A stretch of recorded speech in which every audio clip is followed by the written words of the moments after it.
Hello and welcome to Business Now. I am Perpetua Fasami Peter. President Muhammadu Buhari has commended the auctioning of the 5G spectrum, which generated $547 million. The president attributed the feat to the digital economy, which had driven growth, created employment, and generated revenue for the country.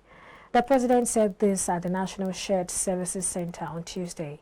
He noted that the information, communication, and technology sector, that's the ICT, had accelerated the diversification of the economy. He said the second quarter gross domestic product report by the National Bureau of Statistics, NBS, showed the extent of growth, with the ICT contributing an unprecedented 18.44% to the GDP, close to 3 times the 6.33% contribution of the oil sector in the same quarter. The federal government and the 36 state governors have finally agreed to sell 5 power plants under the National Integrated Power Project, NIPPs, and use the proceeds to fund the 2023 budget. The Director General, Bureau of Public Enterprises, BPE, Alex Oko, disclosed this in an interview with select journalists in Abuja on Tuesday.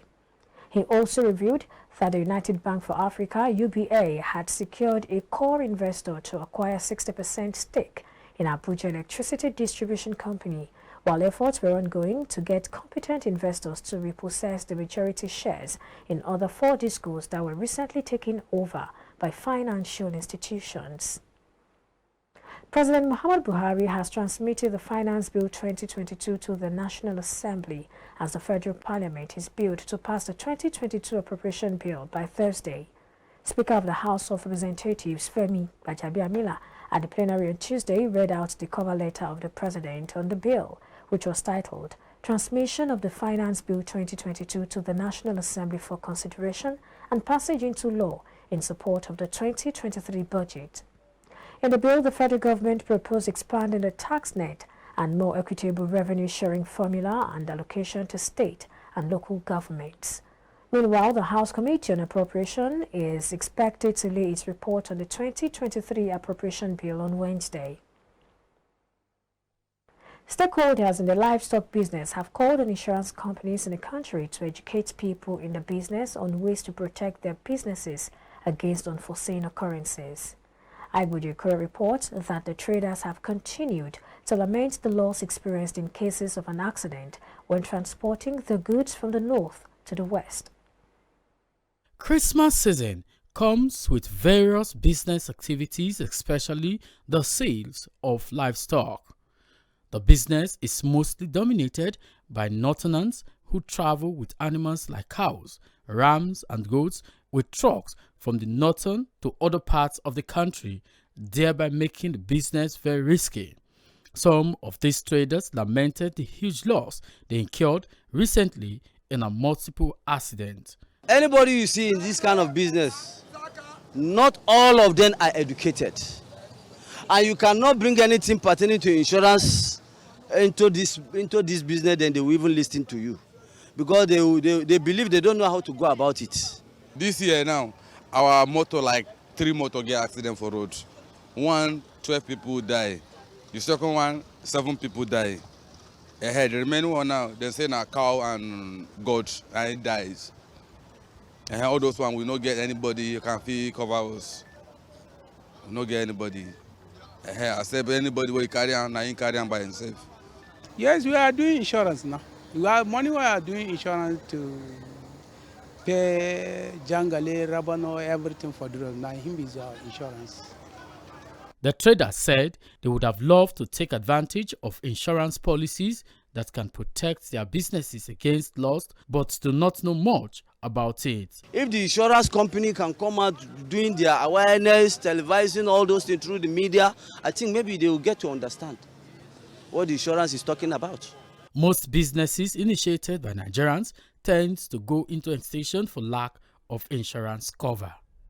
iBrandTV reporting for iBrandTV News. The International Monetary Fund's Executive Board has concluded a 3rd program review, allowing for an immediate disbursement of about $203 million to Democratic Republic of Congo, DRC, it said on Tuesday. Congo has a 3-year $1.5 billion extended credit facility program with the lender agreed last year to help meet financing needs associated with the coronavirus pandemic. Progress under the program remains satisfactory, the IMF said in a statement. This disbursement will help reinforce international reserves, given downside risks to the domestic and global economic outlook. Tanzania has signed a $2.2 billion contract with Chinese companies China Civil Engineering Construction Company, CCECC, and China Railway Construction Corporation, CRCC, to build the final section of the standard gauge railway line aimed at linking the country with its neighbors in the west. The 2,561-kilometer network will link the port of Dar es Salaam to Mwanza on Lake Victoria, with eventual ports to Burundi, Democratic Republic of Congo DRC, Rwanda, and Uganda. President Samia Suluhu Hassan, who witnessed the signing, said the construction of the 506-kilometer final section of the standard gauge railway SGR from Tabora to Kigoma would be completed in 2026. She said the new railway would reduce cargo transportation costs between the Dar es Salaam port and the DRC from a minimum of $6,000 per ton to about $4,000 once it becomes fully operational. The ruble plunged to its weakest level since early May, past 70 against the dollar on Wednesday, extending weekly losses with fears over sanctions on Russian oil and gas spooking the market.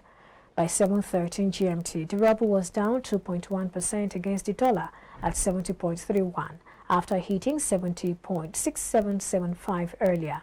It had lost 1.7% to trade at 74.76 versus the euro, earlier crossing the 75 thresholds for the first time since April.